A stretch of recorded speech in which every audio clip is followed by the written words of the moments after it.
Now, the Nigerian Senate Committee on Sports have actually supported the significant increased budget proposal for the National Institute for Sport from 2.8 billion naira to 60 billion naira approximately, and this is because they want to enhance sports development for 2026. So that's coming from Senate. They're supporting it because just yesterday during the budget defense, the Director General talking about Philip Schreiber of the National Institute, when he was presenting his budget, it says he wants to actually, they want a situation whereby they can, improve training and also improve infrastructure. And of course, when they're preparing for international events, they'll actually have a place where they can actually prepare. And that's the reason they needed this money. So Senate right now is supporting that move coming from the House of Representatives. So let's take a listen to the Director General, Dyche, and also the House Committee on Sports of House of Representatives, them talking about what went down on Wednesday. And of course, Austin will have a lot, to talk about when we return from this. Not fasting and praying for Super Eagles or any of our tournament for us to win. We need to develop our athletes. And these facilities are very solid. With little funding, I have a very economic budget. Not ambitious, but budget that deals directly with what we want to resolve and solve. It's not bogus. For us to be able to achieve this, for us to be able to achieve our raw talent in Nigeria, to now participate in international engagement, NIS has to function. For us not to have only our children from abroad representing our country, NIS has to function. Lack of NIS functioning had led to our children born abroad and now those that are representing our country. Why? Because the facility is there for our children born abroad to use, and we are now relying on them to come and represent our country. Whereas, once upon a time, the Okalas that I'm talking about, the Okochas, we are products of our league. We are products of this place. Choma Ajinwa was a product here, was a police officer. Now, for us to get this thing done, we need to train coaches, which we already have the gap, and NIS responsibility. Budget of 637 million naira, which is nothing to write home about considering the current transformation that is taking place in NIS. Therefore, we sat with the agency, with the DG, and with the committee, we initiated an idea of how we'll make sure this 2026 budget is going to be different for them. We have a proposal of 47 billion for their transformation and also 12.1 billion for their capital, for their recurrence. The 47 is for the capital of this 2026, which is not yet to be approved. Is pending on the deliberation of the committee and the House at the end of the day. That's what we are hoping, and that's what we are going to work with the appropriation committee and the House at large to make sure that NIS has gotten this so that the transformation will continue.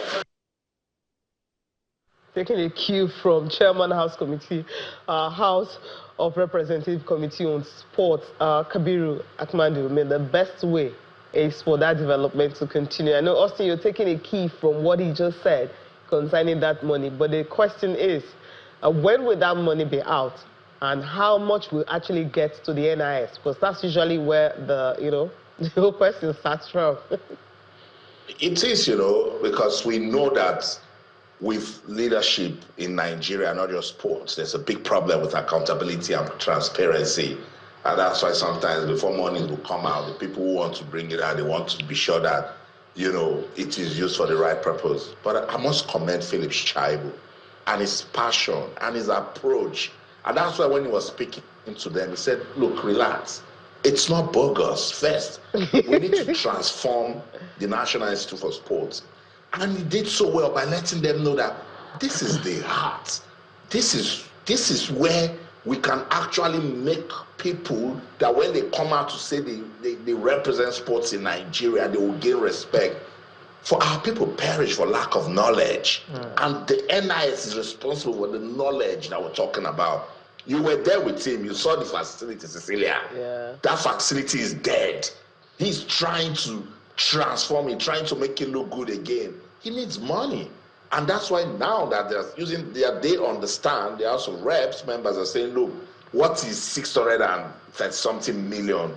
It's not going to do anything. That's why they want to make it 60 billion. And as you said, I hope that they get the money and it is disbursed for the right reasons, because the NIS needs to function properly.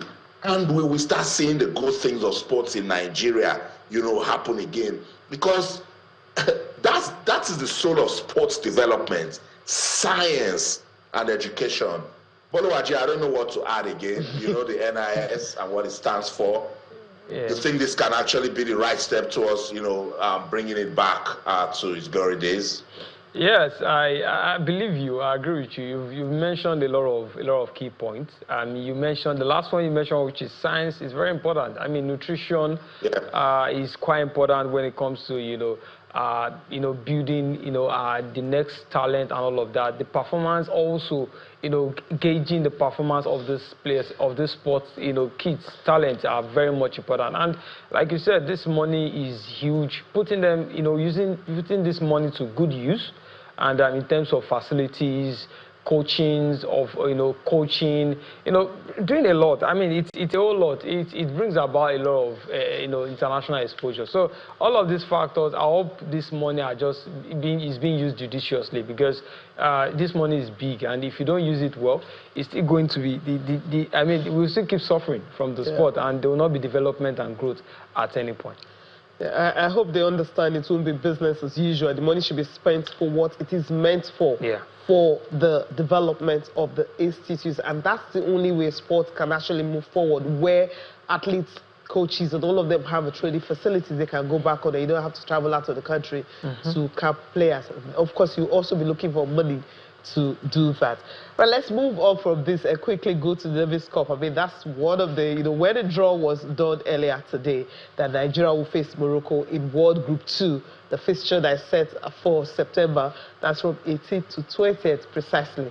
We're like Morocco again, but then this is what it is. But Nigeria were able to beat Uzbekistan 3-1 in Group 2, and in the Group 2 playoffs. Yeah. And that's how, they continue to rise in the global tennis rankings. Now, North Africa has dropped to Group 2 following a dramatic 3-1 defeat to Colombia in World Group 1 playoffs. That's why they dropped to Group 2. So that result, that's why they are in the current stage of this competition. So Morocco is ranked 48th in the world. They are Africa's second highest ranked table tennis nation, behind Egypt, of course. That's a formidable force when it comes to tennis. And not just that, Nigeria has never recorded a victory over Morocco in Davis Cup. The first meeting dating back to 1973. So this is going to be a very, very competitive one, because that long-standing winless run against Morocco, or rather against North Africa, will definitely have to end in September. That's the only way we can move to World Group 1 and play with the bigger boys. Yes, I agree with you. This first phase is very important. It's a confidence booster, for this, for Nigerians that will be participating in this tournament. And also, of course, it's an eye opener for them. Also, the rest of Africa will put an eye on us, because for the first time we are going through this phase, and it's very important that they need to just keep preparing.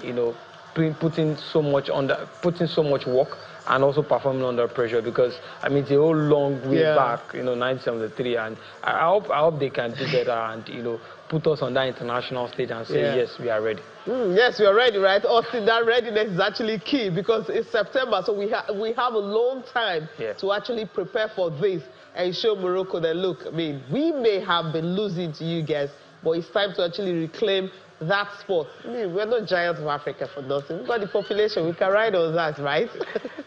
We must put in the work. That's what the North Africans have done. And they're riding on regional development. Morocco is looking at Egypt, seeing what they are doing, and they are copying. Algeria, what is Algeria doing? Tunisia. What is Tunisia doing? I think that's what we need to do in West Africa also. But unfortunately, some other countries around us aren't doing it, so we need to do it on our own. For tennis in Nigeria, the mood right now is right. This is the right spirit, you know, because it's not just about the players. Remember the other day we had the technical director, and he said a lot of things tied around technicalities of the sport and the things that they want to do towards towards achieving long-term development. And look at it, Cecilia. We're already seeing it. Did you even see the crowd? I like a bit of the crowd that I'm seeing out there coming out to support Nigeria at the Davis Cup. So this is what I'm talking about. This is one step at a time. Development is a gradual movement towards advancement, you know. Not just you think that you just wake up tomorrow and say, Giants of Africa, let's go to one competition and win. No, you must put in the work. It's strategic. It's long-term planning. There's a part for coaching. There's a part for talent discovery and development. There's a part for the elite players. What do you have to do? There's a part for administration. There's a part for grassroots development. When you bring all of them together, you might just get the results you want. Did you miss one? Facilities is key. That's right. That's right. That's right. You know, that is the mother of them all, Cecilia. And I think what I saw in Lagos, the facility didn't look bad. You just need to put a bit of upgrade to it. And maintenance. Maintenance. If you check that NIS conversation, the budget that Philip Friday is talking about, it's infrastructure that is going to take the bulk of it. Because we build, but we do not know how to maintain. So that's the problem. They should start thinking about a maintenance culture, and when we develop it, we must sustain it, Celia. Maybe that's why Kenya is trying to welcome a move of 2027 Nations Cup to 2028. They are thinking of unrest, but I think it's all about facilities and readiness. All right, we'll do more about that when the real story starts, because by tomorrow, Friday, the president, Patrice Motsepe, will be having a press conference to actually address that. So there's likelihood that the 2027 Nations Cup might be 2028, or maybe Morocco will stand by to host. Now, we'll dwell on that today. We need to talk about the coaches that are being fired and the ones that are being retained now. We started with Sean Dyche, of course, at Nottingham Forest. He was fired earlier today. So Nottingham Forest at the moment is searching for their fourth coach of the season. Now, let's look at his reign at the Forest. Now, 18 games he played. He won just 6 out of 18, drawing 4, and he lost 8 games. And the goal for 20, goal against 23.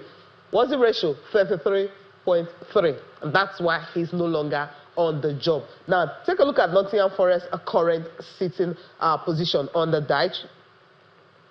Games 26, win, a draw, a losses, goal difference, and of course, points 27. So that's the reason this man no longer have a job. So he's been fired.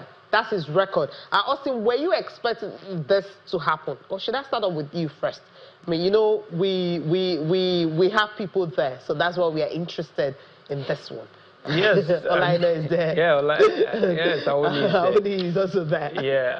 I mean, if by what we saw in January, I think it was unbeaten, he lost 1 game, and he was also part of the nominees, you know, for the manager of the month. Going by that record, I think he should have maintained the job. But again, we don't know.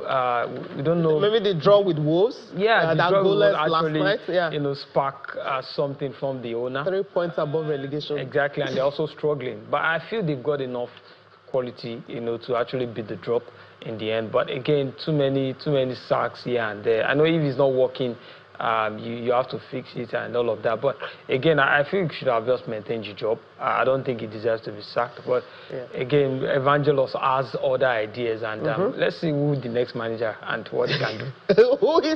who is going to Nottingham Forest? Well, of course, they already have an understanding with a particular coach. Austin, I mean, when he was talking immediately after the game, he was talking about he was talking to the press. He mentioned that, well, he may not have a job in the morning. So he anticipated this because his expression actually states what will happen, you know, after that game. And then this morning we heard that he was fired. So Evangelos, as you mentioned, is a Greek man. I mean, Postecoglou was the one who started it. After Postecoglou, I'm trying to remember the next manager, Nuno. Nuno was fired last season, despite what he did for the club. And then from Postecoglou, you had Sean Dyche, and we're thinking just maybe he may just be the man to stay. But somehow, It just didn't happen. Unfortunately, Cecilia, coaches are here to be fired, and with this Nottingham Forest issue, the person who is not looking at the mirror to see who is in front of it is Evangelos. He's probably the problem, because he had no reason to sack Nuno Espirito Santos, and he did. And right after that, things started falling apart with Sean Dyche, I think that we would have just, leave the guy. 6 wins out of 18 matches, is trying to find his reading. You sack him now. You go back to the beginning again, because now they are so close to bringing back Vitor Pereira, former Wolves coach. At the time that Wolves sacked Pereira, he had gotten just 2 points from 10 matches. So you're still going to bring a coach who will still struggle with your team. It's not like you're going to bring who will know he's a reformer, and the moment he comes, boom, it's just going to start turning things around. If they bring in Pereira, it's almost as good as the same Sanjay that you're sacking, So that's the problem. Evangelos just need to have a sit down, look at himself in the mirror and say, I'm the problem, because you need a bit of consistency. You need continuity. And they were about building that under Nuno, because they were looking like a good team under Nuno, and then you let him go. I understand that you're the boss, you want to prove that you control what's going on with the club. But you cannot be rational. Look at Arsenal and the faith that they've kept with Arteta. That is why we are seeing what we're seeing now. Some rash board would have sacked Arteta after the first 2 or 3 seasons where he's not winning, But they've kept him now, and look at Arsenal. They look like they are the team to beat at the moment. Look at Manchester City. Everyone is admiring Manchester City, but no one is looking at it that they have a manager who's been there for a long time. Yeah. So that's the problem with Nottingham Forest. So the update is that Pereira is close to joining Nottingham Forest as a new manager, and I think it's same old problem that they will still suffer. And of course, another club, Tottenham Hotspur, also searching for a new manager. Postecoglou had said that they're not a big club. Hey, let me try and get the quote out. He says, when you walk into Tottenham, what you see everywhere is to dare, is to do. That's the club of the motto. But then they don't dare to do anything, and they don't do anything, and that's why they are not among the big six. Now, let's take a look at Thomas Frank, his reign at Tottenham Hotspur. After 38 games, he won 13 out of 38. That's really low, drawing 10 and losing 15. Of course, his winning ratio, 34.2%. That's why he's out of a job at the moment. So Tottenham current position under Frank, 26 games, winning 7, drawing 8, losing 11, and of course, -1 goal difference on point 29. So Thomas Frank, his reign, this is his statistics, and that's why he's no longer have a job. Right now, Spurs are searching for a manager, and of course, Nottingham Forest already got theirs. One thing about Nottingham Forest is they don't even look, it doesn't take them time. You never hear them having interim manager. As Nuno was leaving, Postecoglou was coming in. The Greek guy, remember when he says, he has a fondness for him because he has, he traced his, his history, to be from Greece and all the talk. So I thought, okay, this is the man for the job. But he lasted, I think, 39 days. Yeah, I think Thomas Frank has a better one. I think 39 days at least. Frank lasted up to 114 days or thereabouts. So I don't know. Yeah, what's going on? It's the issue with Evangelos, like they say. I mean, before he hired Ange Postecoglou earlier in the season, he was sacked because Tottenham finished 15th, despite their their title in Europe. But again, immediately you took him. It's like, he doesn't have a good past. So why exactly are you appointing him? So I mean, you're taking a rash decision again, and he's just fine and hiring, and I think it's the major problem for Tottenham Hotspur. Like Ange said, I don't think they're a big club. They said the dare is to do, but again, the practice right there is a different ballgame entirely. The mentality, the culture they had a lot of. There are rumors that they wanted to get a lot of quality players who were doing well in the Premier League, but they end up with a lot of average players, and it's why they are really struggling at this point. 16th on the log, not a good one for it. And for Thomas Frank, it shows that sometimes when these young managers are doing well in the lowly rated side, they're not just destined for a big club. You think he was a gamble and he gamble failed? Yeah, I think he failed because. If you look at the squad, they have a lot of injury worries. I mean, like almost 11 players are out injured. But if you look at the quality of players that start again per week, every week, and also the players on the bench, I mean, it's better. These players can start well in the teams that are ahead of them on the table.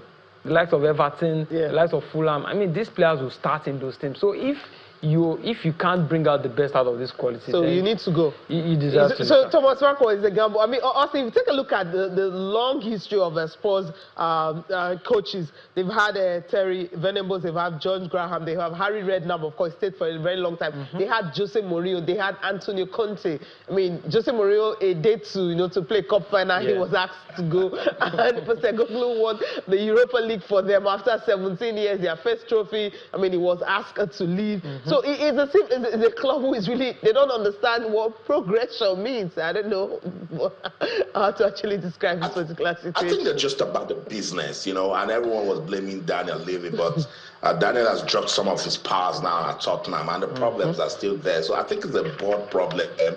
I think they're just concerned about, making money as a club and probably not big on winning. And the moment they won the Europa League Sicilia, then they wanted everything. So Thomas Frank came in and they were dumping so much expectations on him. He's a new manager. He needs to know his team. He needs to get into the job. You just don't start throwing those, unrealistic goals on the guy, and eventually that was why he sank. Now they're back to where they were last season, so nobody should blame Thomas Frank. Let's leave it at that and see the next manager that they'll bring. Quick updates, the game between Brentford and Arsenal, it's approaching halftime. But let me tell you, David Raya made a big save to stop Thiago from scoring from close range, so that's why it's still goalless. I don't know if we've got some time. Let's listen to UEFA President Seferin. He's got some updates on Russia. I will speak about UEFA, and I can only say that I don't want to enter into disputes here, and I don't think that if anybody says his or her opinion, he or she should be insulted from anybody. UEFA's position is clear; it didn't change. But we're looking into everything every day, and the world is changing so fast that it's even hard to follow. So let's see what the future brings. I can comment what UEFA is doing, and I cannot comment what FIFA is doing, or any governments who speak out loud. The issue of Russia, Cecilia, is a very sensitive issue. He struggles to talk about it, but it is what it is. UEFA's position on Russia hasn't changed. They still stay banned. But hey, Alexander Seferin was being very careful, just so we don't quote him the wrong way. I'm still monitoring the game. Brentford, Arsenal still goalless. Should be approaching halftime now. That's the show in London. I'm Austin Okonapan. In everything you do, remember, let's keep talking sports. Bye for now. Fulaji, it was nice doing this with you. Yeah, thank you very much. You think Arsenal can win this one and extend the lead to 6 points? Yeah, they've got enough quality to do that, but Brentford is a problem. Is a problem. Hopefully they can pass. Okay, hopefully it won't be a problem for Arsenal because they need that victory to actually extend it. Thank you so much for coming on the show tonight. Thank you so much for watching. I'm Cecilia Mogbe. Have a good night, right?